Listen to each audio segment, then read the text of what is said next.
Zandvoort. That's right, my name is Berkey and this week we are racing the Super Formula Lights at Zandvoort. This is a track I've actually never raced before, but I really liked it. It was really cool. I love all the undulations, I love the banking and all the corners. It really felt like a roller coaster. But this week I learned a valuable lesson about different fuel loads during the race, especially what happens when you have a lot of fuel going into a high-speed corner. Yeah, you know the saying how if you do the same thing over and over again and expect different results, that's insanity? Well, no. But with that being said, sit back, relax, like and subscribe, and let's get into race 1.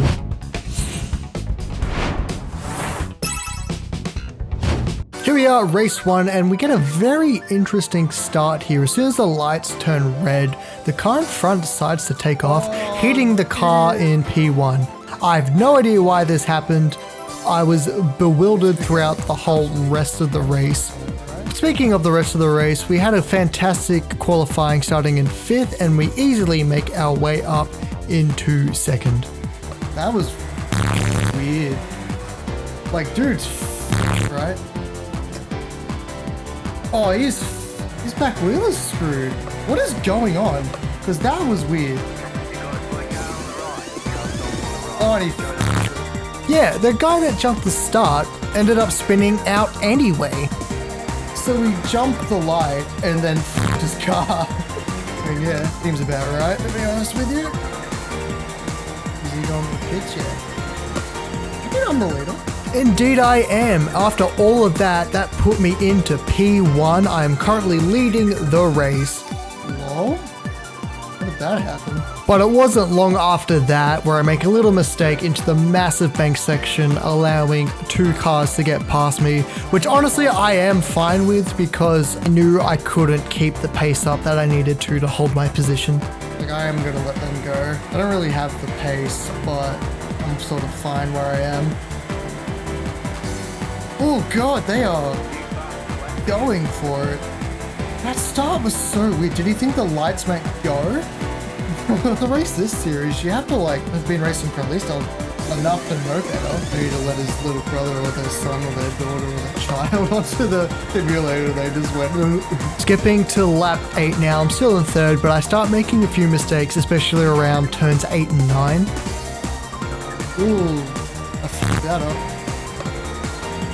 Yeah, I need to work on this section here, these medium speed corners.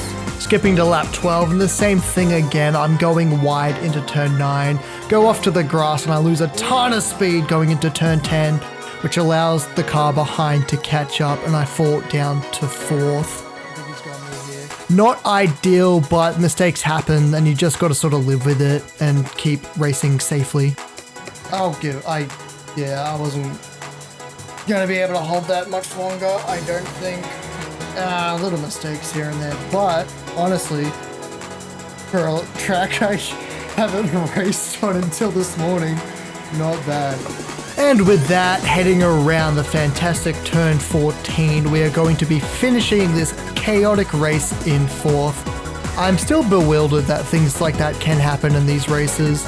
Sometimes racing standards are very interesting, especially for someone starting up in 3rd. But it happens, you're gonna get people that jump the lights, but it's no problem for us today. And with that fantastic race 1, we gained 36 iRating, bringing us to 1,653, and we gained 0.15 safety rating, bringing us up to 2.61. On to the next 2 races, which I'm going to be honest with you, yeah, some pretty big mistakes coming up. Here we are, race 2. We don't have as good as the starting position. We're starting down in 11th, so solidly in the middle pack. But we once again get a fantastic start off the line. We're sort of wedged between 2 cars as we try and make a move down to the fantastic turn 1. I do really love this track. We keep it safe, we keep it out of the way of everyone else, heading down to the very fun turns 2 and 3 section, seeing if we can just make any more moves at this massive slowdown point. Few cars sliding around, but nothing too crazy as we exit safely out of turn 3. Skipping forward down to turn 11, have a couple cars colliding and spinning out, giving us a few free positions up till P9. I've practiced my evasion. Lap 3 now, we're up in 7th, heading into turn 10 as the car in front of us spins out and we narrowly avoid them. I knew he was going to do that. Dude was like bombing it into every corner. Lap 4 and we're in 6, and unfortunately this is where our luck runs out. Going around the high speed turn 7, I just head out too wide, touch the sand, and crash into the wall in a spectacular fashion. Luckily, we don't take anyone else out. He won. I have no idea why this happened. I was bewildered throughout the whole. And unfortunately with that, we lost a massive 61 iRating, bringing us down to 1,592. And somehow we gained a little bit of safety rating. We gained 0.02, bringing us up to 2.63 onto the last race. And unfortunately, it still doesn't get any better.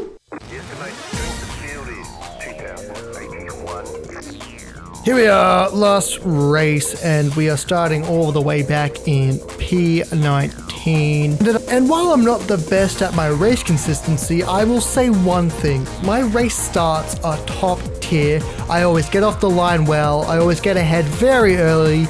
Look at all those cars I just passed into turn 1, and we are on our way to a fantastic race.